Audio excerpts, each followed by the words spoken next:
1310 முதல் 1311 ஆண்டுகளில் டெல்லி சுல்தானான அலாவுதீன் கில்ஜி தனது படையை மலிக் கஃபூர் தலைமையில் தென் இந்தியாவிற்கு படையெடுக்க அனுப்பினான்.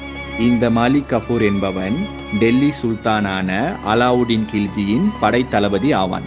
தென் இந்தியாவிற்கு நுழைந்த மலிக் கஃபூரின் முஸ்லிம் படை ஐசோல, யாதவா மற்றும் காகத்திய அரசையும் நாட்டையும் சூறையாடி அந்த நாட்டு மன்னர்களை டெல்லி சுல்தான் ராஜ்யத்தின் கீழ் பணிய வைத்தது.